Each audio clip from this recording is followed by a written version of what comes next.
Hello दोस्तों, ये है मेरे प्यारे से अडेनियम और मैं अभी छत पर हूँ। लगभग सुबह 8 बजे के आसपास का समय हो गया है और ऐसे में अडेनियम देखिए कितने खूबसूरत दिख रहे हैं। ठंड थोड़ी कम है, बहुत ज़्यादा ठंड नहीं है। अभी बीच में 2-4 दिन पहले बहुत ठंड हुई थी, ठंडी हवाएं चल रही थी, एकदम ज़्यादा ठंडा मौसम था। लेकिन आज फ़िलहाल नॉर्मल टेम्परेचर यहाँ पर लग रहा है मुझे। नॉर्मल इन द सेंस कि बहुत ज़्यादा ठंड नहीं है, नॉर्मल ठंड यहाँ पर है।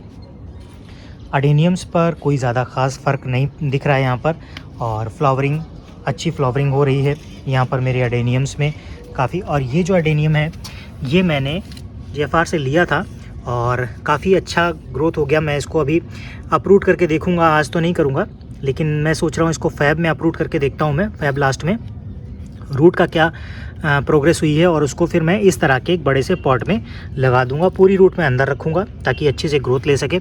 और प्लांट बहुत खूबसूरत है, बम्पर फ्लावरिंग इसमें होती है, फुल ऑफ फ्लावर्स इसमें आते हैं और सबसे खास बात बड़ा फ्लावर होता है इसमें, बहुत काफ़ी बड़ा फ्लावर आता है।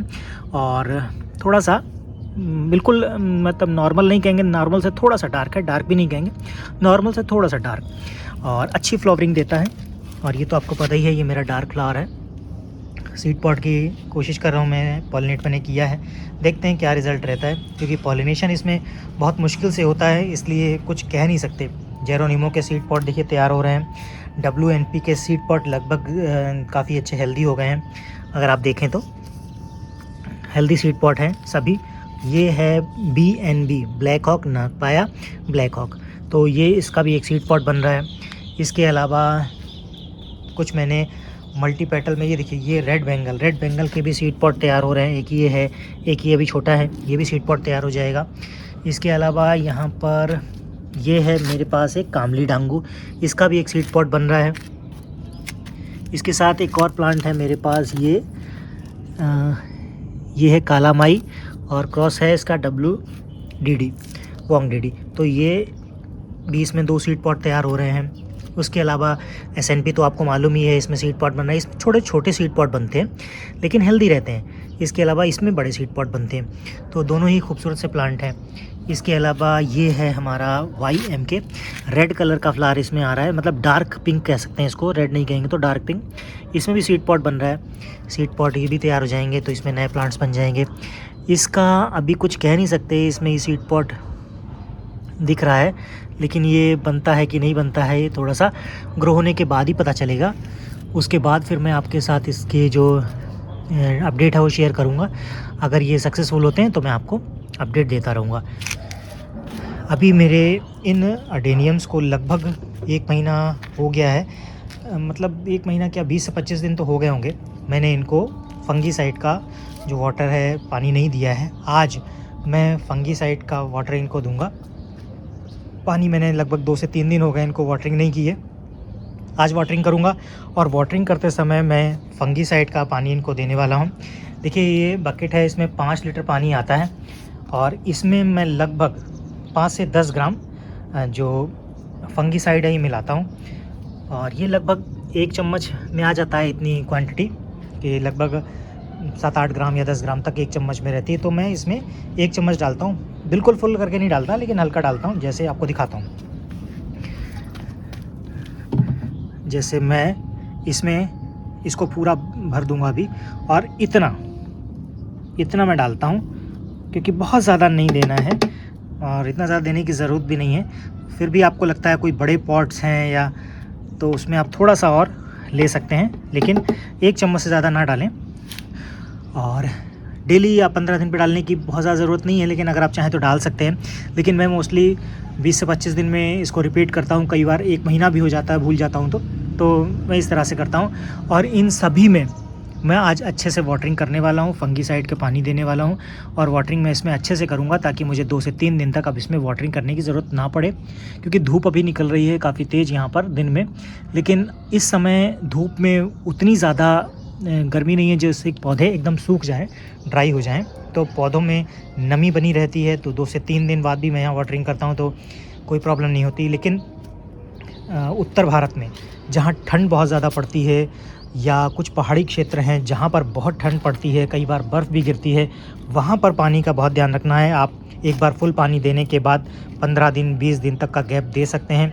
अगर धूप बहुत निकलती है तब आप बीच में 1-2 बार दे दीजिए, रिपीट कर दीजिए, अदरवाइज़ देने की ज़रूरत वहाँ नहीं पड़ती, क्योंकि वहाँ इतनी ज़्यादा ठंड पड़ती है कि धूप इतनी निकल नहीं पाती, जिससे कि जो सॉइल मीडिया है वो ड्राई नहीं हो पाता। तो ध्यान रखिएगा, अगर आप इन जगहों पर हैं, उत्तर भारत से कहीं बिलोंग करते हैं और ठंड बहुत ज़्यादा है, मौसम बहुत ठंडा है, कोहरा गिर रहा है, तो बहुत ज़्यादा पानी देने की ज़रूरत नहीं है। एक बार आपने पानी दे दिया तो 10 दिन, 15 दिन, 20 दिन, 25 दिन भी कई बार निकल जाते हैं, महीना भी निकल जाता है अगर पॉट थोड़ा बड़ा है तो।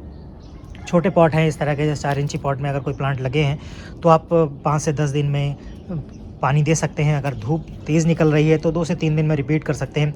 अदरवाइज़ बड़े पॉट जो प्लांट्स हैं उनको देने की ज़रूरत नहीं पड़ती है।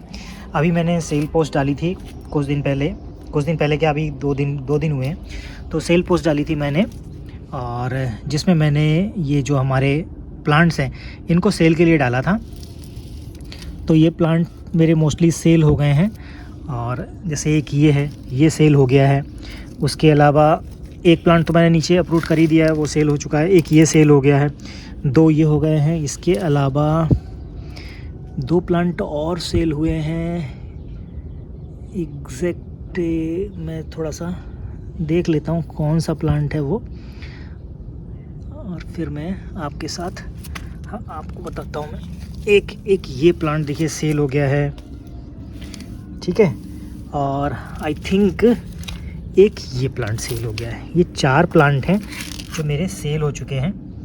अगर आप क्लियर देख पाएँ तो देखिए क्रिस्टेट के हैं, और ये प्लांट सेल हो गए हैं। मेरे पास बहुत कम प्लांट अभी बचे हैं, तो देखता हूँ अगर कुछ मुझे अपने कलेक्शन के लिए रखने होंगे तो कलेक्शन के लिए रखूँगा। अदरवाइज़ मैंने 2 प्लांट और सेल के लिए रख रखे हैं। तो कौन कौन से 2 प्लांट हैं, एक बार अगर मुझे वो प्लांट दिख जाएँ तो मैं आपको शेयर करूं डिटेल। एक आई थिंक एक मैंने ये प्लांट रख रखा है सेल के लिए, और वेबसाइट पर भी आप लोग विज़िट कीजिए, वहाँ क्योंकि ये मैंने सारी इमेजेस वहाँ पर अपलोड कर रखी हैं। जितने प्लांट सोल्ड हो चुके हैं वो उनके अलग से मैंने मेंशन कर रखा है। जो प्लांट बाकी हैं वो आपको दिख जाएंगे। एक प्लांट है, और एक और प्लांट है जो अभी सेल नहीं हुआ। मुझे एग्जैक्ट ध्यान नहीं आ रहा कौन सा प्लांट है, लेकिन जो भी प्लांट है, क्योंकि अब बाकी छोटे प्लांट हैं तो वो अभी मैं नहीं उस पर सेल करूँगा। थोड़ा सा इनको ग्रो होने देते हैं, ग्रो होने के बाद फिर ये प्लांट वहाँ पर सेल कर दूंगा मैं। एक और प्लांट है, मैं उसको देख लूँगा वो कौन सा प्लांट है। ये तो मुझे ध्यान है, ये प्लांट एक और इसके अलावा है। तो ये प्लांट मैंने अभी सेल कर दिए हैं। कुछ प्लांट हैं जो आपको मार्च के बाद अप्रैल मई या जून तक आपको मिलेंगे, क्योंकि छोटे प्लांट हैं तो आपको लेने में फ़ायदा है, सर्वाइव करते नहीं करते, तो इसलिए अभी मैं उनको सेल पोस्ट नहीं डाल रहा हूँ। और मेरे ख्याल से अगर आएगी तो शॉर्ट में आपको लिंक मिल जाएगा। अगर मुझे यहाँ पर स्टॉक क्लियर करना होगा तो फिर आपको वो पोस्ट मिल जाएगी। इसके अलावा सोमालियन एनाकोंडा की मैंने पोस्ट डाली थी। प्लांट्स अभी भी अवेलेबल हैं, अगर आप में से किसी को चाहिए तो वो ले सकते हैं। खूबसूरत सी फ्लावरिंग होती है। देखिए 2 प्लांट्स में मेरे फ्लावरिंग हो भी रखी है। एक ये फ्लावर है और एक ये, 2 प्लांट में फ्लावरिंग आ रखी है, तीसरे में बड्स आ रखी हैं। उसके अलावा बाकी प्लांट्स में बड आ रही हैं। अगर आप लोग इसको लेते हैं, अगर इस सीज़न आपके यहाँ फ्लावरिंग नहीं हो पाती है तो नेक्स्ट सीज़न में बहुत अच्छी फ्लावरिंग देने वाला ही। देखिए सभी में लगभग बड्स आ रही हैं और ये सभी फ्लावरिंग देने वाले हैं। तो अगर आप में से किसी को सोमालियन एनाकोंडा चाहिए तो अभी आप यहाँ से ले सकते हैं। और मेरे ख्याल से अगर ओबिसम मल्टीपेटल है, इनमें फ्लावरिंग होती है मार्च अप्रैल तक, तो ये प्लांट्स आपको अवेलेबल हो जाएंगे। मल्टीपेटल है, और कोशिश करूँगा प्राइस रीज़नेबल रहें। लेकिन अब चूँकि सीड ग्रोन है तो आपको मालूम है मार्केट में इसके क्या प्राइस हैं, उसी प्राइस रेंज पर आपको मिल जाएगा। ग्राफ्टेड प्लांट तो सस्ते मिल जाते हैं, लेकिन सीड ग्रोन में थोड़ा सा ग्राफ्टेड इतना सस्ता नहीं रहते। तो जब आएगा तब मैं आपको ये चीज़ें शेयर करूँगा। और जो मैंने यहाँ पर कटिंग की थी, उनमें जो पहले कटिंग की थी उनकी ग्रोथ का रिज़ल्ट यहाँ पर देखिए, उनमें रिज़ल्ट यहाँ पर आ गया है। ये मैंने कुछ दिन पहले, लगभग हो गए होंगे मेरे ख्याल से, आई थिंक 10-15 दिन हो गए हैं, तो ये कटिंग की थी। तो इसका देखिए रिज़ल्ट आने लगा है। किसी कट में 3 ब्रांच आई हैं, किसी में 2 आई हैं। और यहाँ पर भी देखिए ये भी अपना रिज़ल्ट दिखा रहा है। और अभी 2-3 दिन पहले मैंने कट किया था, उनका रिज़ल्ट अभी 5-7 दिन बाद आएगा। ये सब पहले कटिंग किए हुए, देखिए सभी में रिज़ल्ट आ रहे हैं। किसी में 2, किसी में 3 स्प्राउट निकल रहे हैं, और ये मेरे अच्छी फ्लावरिंग देने वाले हैं। तो देखते हैं इनका क्या रिज़ल्ट रहता है। तो आज की वीडियो में इतना ही, मिलते हैं नेक्स्ट वीडियो में। तब तक के लिए बाय बाय।